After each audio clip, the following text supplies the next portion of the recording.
Excellent conception there, Scott. Just wonderful sense of proportion and the development of the ideas and the textures and things logically following from one to the next, and just a lot of great things to say about it. And it's kind of interesting that the last two scores, like the first one that I evaluated today, and then the second one that I just finished with Jesse, had similar ideas to yours. So starting with just solo flute unaccompanied was in Dragan's score, and then the little pizzicato accompaniment that followed was in Jesse's score, and so on. But I mean, using those features is just a complete coincidence.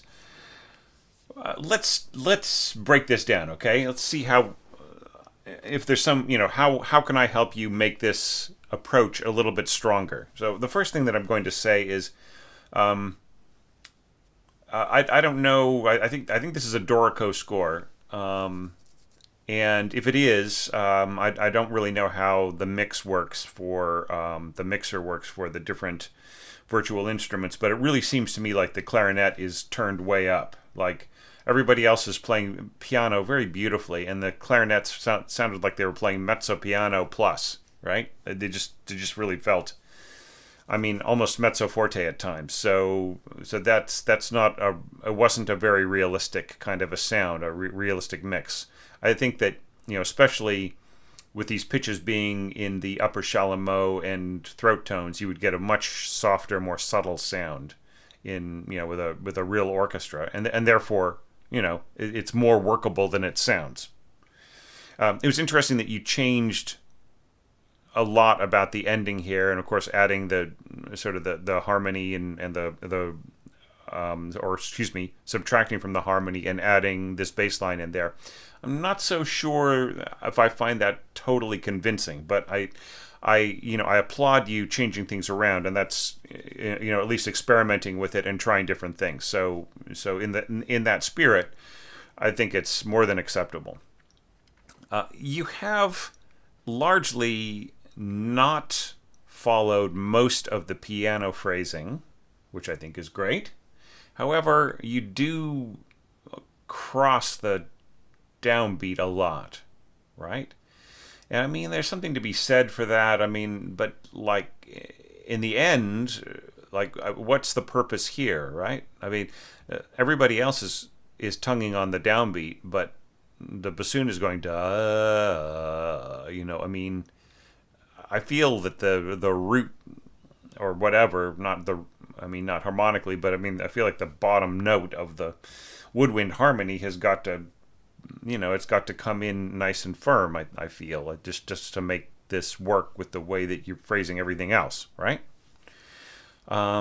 This is kind of interesting the way that this is slurred. Ta ta ta ta. I mean, okay, that's fine, but and I think you're trying to set this up as well, right? You're trying to, like, if you're getting this and this in here, then it's logical for this to be slurred like this. But I don't know. I mean, I just, not that this is all that complex or that anybody would really have any problem hearing what to do from part to part, from instrument to instrument, but have you ever been at a rehearsal where somebody raises their hand and everything is just slurred and tied across the downbeat and blah, blah, blah, and somebody raises their hand and says, who's got the downbeat at bar XYZ, right? So you just really have to think, is it, I mean, slurring across the downbeat, how workable is that really?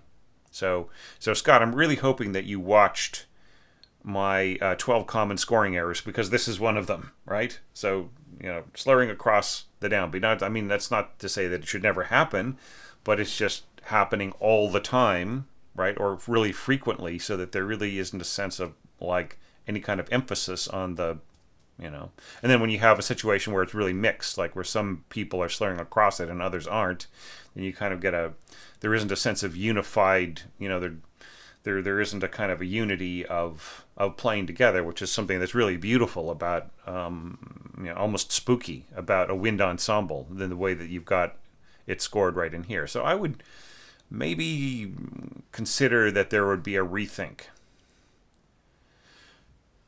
possibly in order. Maybe instead of slurring up, there's slurring across, right? So I love that you didn't just put a slur over repeated notes, right? But I mean, what if the slur was forward across, like the strong beat, right? So what if it went ta ta ta ta ta, slur down, right? Ta ta ta ta ta. So yeah, I give you that one. Ta ta ta ta. This is kind of cool. So let's just talk about the scoring, okay? So I don't want to get too tied up in the slurs. I feel like I'm saying a little too much about it sometimes. I mean, I like the fact that you are using hairpins instead of just like crescendo and diminuendo, which kind of don't mean a whole lot if you don't give people more guidance. But you're a little inconsistent about them, right? So shouldn't everybody have the same nuances, right? I mean, I don't think it would hurt anything if the clarinets also help to push from the bottom here, right? So piano, I would say piano espressivo, right? And then here, maybe piano semplice, right? So simple, just keep everything really simple. And then a little push here, coming back to piano, another little push. So like if the dynamic was piano before, then you don't have to say it again, right? So I would just leave that out, just have and give some hairpins to the clarinets as well. Same thing again. And then here, kind of go somewhere. Do you know what I mean? Like, or maybe even kind of go to another level at the beginning and then push forward even further, right? It would be nice to get all the way up to forte or even to get to mezzo forte or even forte right in the middle here to really bring out some color in those instruments. And then on the way back, right, diminuendo, and shouldn't this also, like the way you've scored it now, piano crescendo, right, and then you have piano here and no diminuendo, right? So I just think you need to rethink your dynamics as well. Just try to be a little bit clearer. And then, here is the beginning of a new section, right? So you've got mezzo forte in your pizzicato. So certainly, is this supposed to be piano again? Continue on with piano, or what's intended here? All right, so just think about some of these things. Okay, so. But so far as like the actual scoring of the elements, it's very cool. I mean, I like the telescoping of this E right in here. You keep the you sort of hold off on the higher note of this C, right? So like you don't go all the way up to sky high there, but then you give us a nice high C right in there. So it's all really controllable. Really, very wise scoring as far as that's concerned. And some of the radiance of the upper pitches will get absorbed into the overall harmony, so that also works. So it's just really, really nice. And I love this little English horn line coming in here. And yeah, it's just really nice.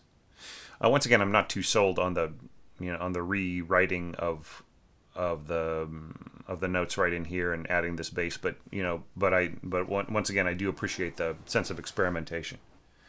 Okay, now usually, like, you don't even have to mark any of this stuff here. All you have to do is just have this one floating thing in the middle that just says, horns 1 through 4 or something, or 4 horns in F or whatever. Or you could just have like horn or horns, F, just floating in the middle, and then 1, 2, 3, 4 in front of the staves. It's just there are a bunch of different approaches, but yeah, this just seems a little redundant, just the way that it's scored. Okay, so, all right, so pizzicato, that's really, really cool. So yeah, once again, I sort of feel like we need more, like, we need to express the sense of life and vitality that's unfolding here by having a dynamic marking and even having some more nuances, like that you had here. ba, da, da, da, right? Shouldn't we just breathe into this? Right? You can just leave this mezzo forte sempre, right? You don't have to have this part push or anything, but it would be nice to have just, more life in this. And then you could also put in some slurs here. Ta, ta, ta. So, and then here you go, ta, see, I feel like you should just have a slur and end there. Ta, ta, and then put one in here. Ta, ta. And then, once again, here you're going ta, ta, and here you're going ba, ba, right? So sorry about my tuneless singing. But you just really should, I think that this should be,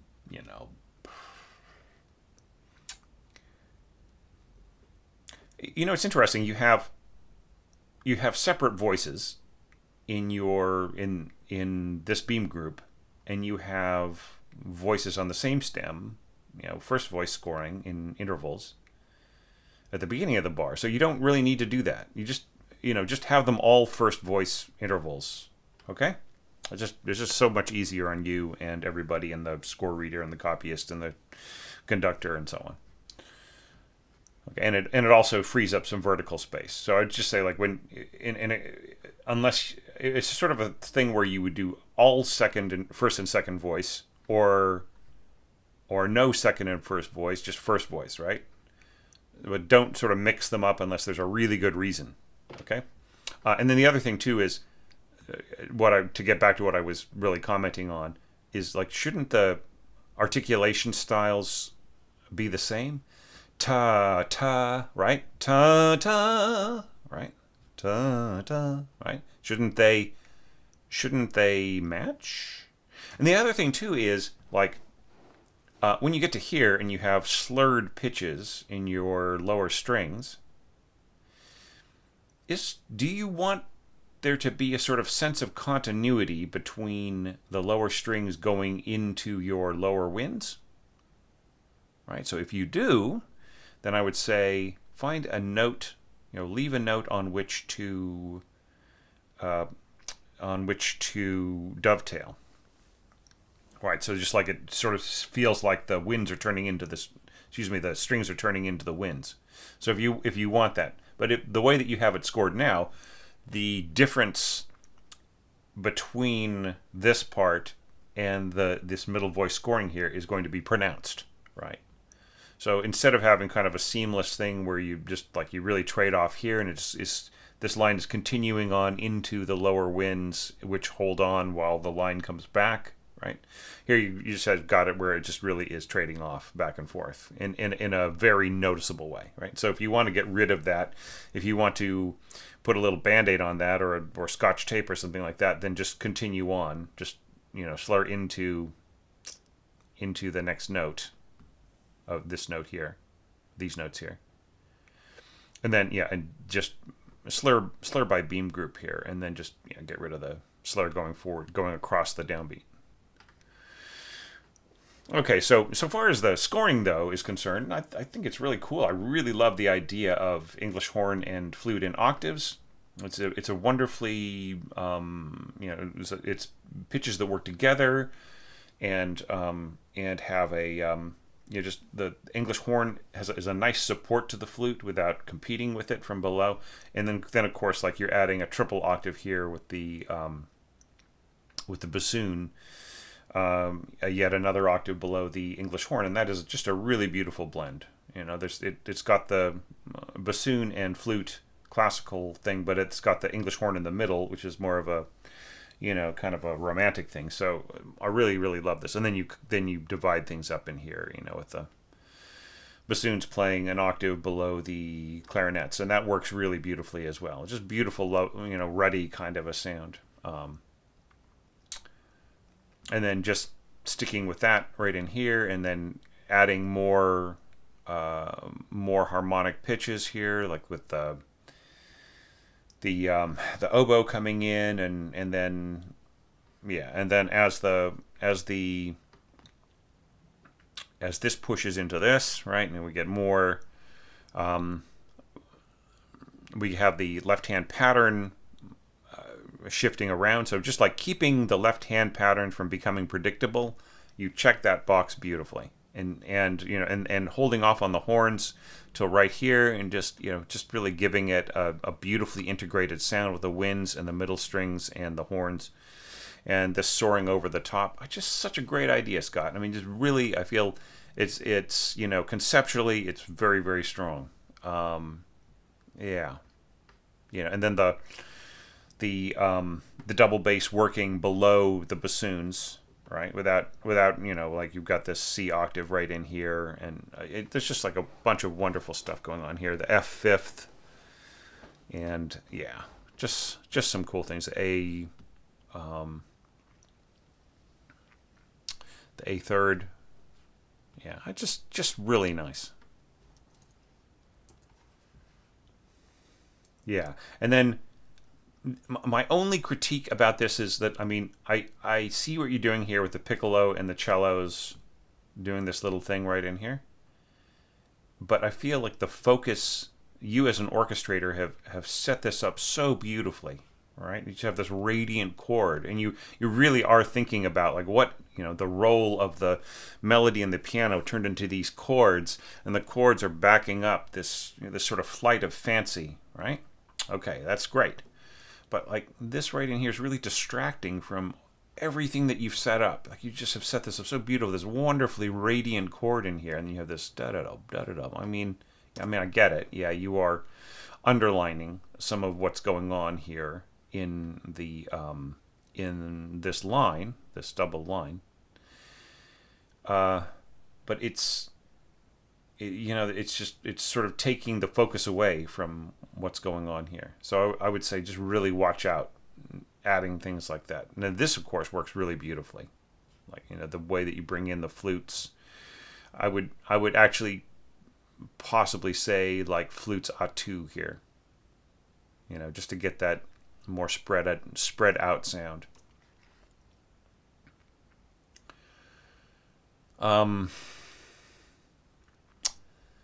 Yeah, and then this right in here with the oboes and the English horn hanging on. Yeah, and then the flow, like just altering things so that the cellos come in with the violas, and then it just really, once again, keeps it from becoming too repetitive, right? You just really are finding a way to say something new each time. See, now right in here, this is great because it's working on pitches that are being played and used anyways, right? So that's really, really nice. I feel that that's just wonderfully delicate. And this, of course, is all great, just working with strings and a little bit of doubling on the flute and so on. So yeah, it's really, it is such a cool score. I don't have big critiques about this. Once again, I feel that this is unnecessary. Slurring across the downbeat here. Your players have got enough to worry about already, right? So a nice, beautiful down bow, down bow, up, right? You know what I mean? It's just easier on them.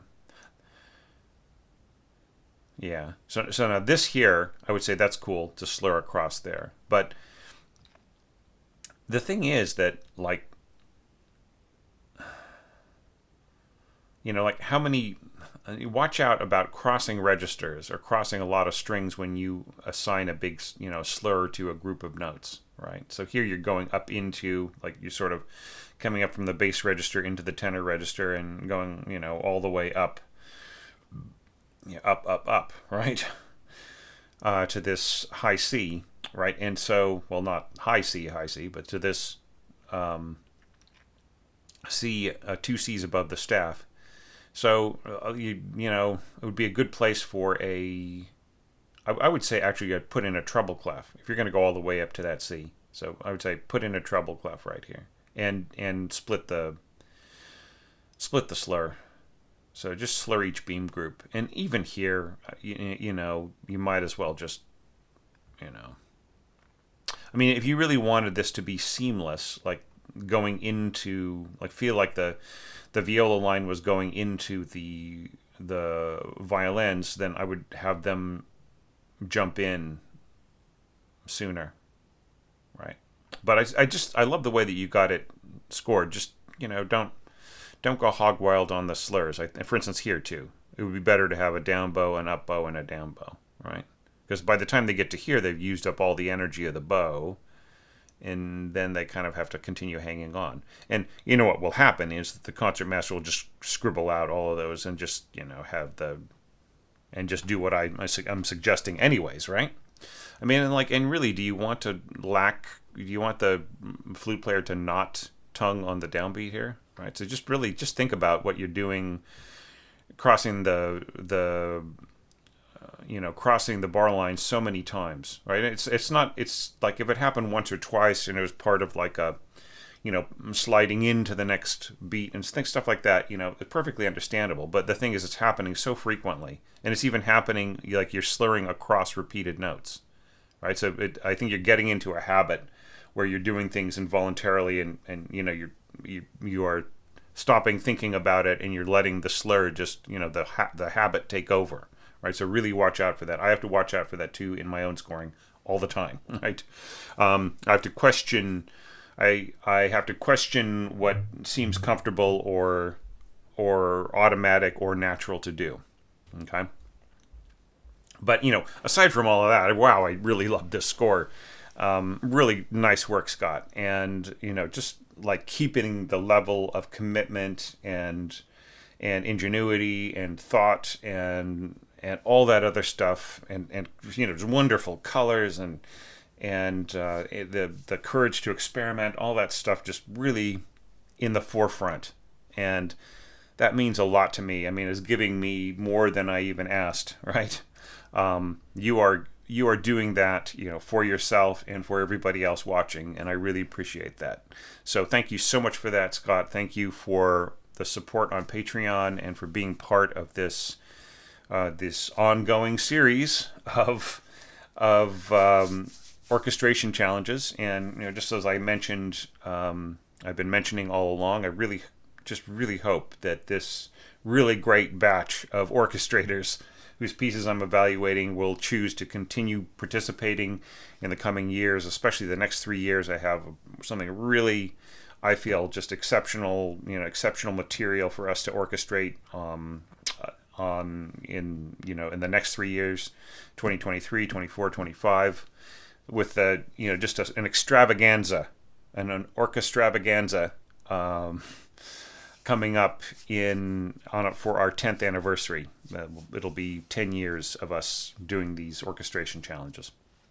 So really looking forward to that, and this was such a great day in our marathon. I felt each score was so strong, and I thank you all for watching these scores, and if you're joining me on this and really watching these 3 scores a day on this little semi-brev marathon. And apologies for the interruption yesterday, but I hope you enjoyed the Berlioz lecture. But thanks everybody for being keeping up the energy, keeping up the comments, because wow, they're really helpful. And everybody who is watching these semi-brev, who is getting a semi-brev evaluation, please comment on the other semi-brev evaluations, okay? Because it just really kind of keeps it like it's your group, right? So just keep the energy strong for your group. So thanks everybody, and I will see you tomorrow for 3 more great scores from our participants in this 2022 orchestration challenge.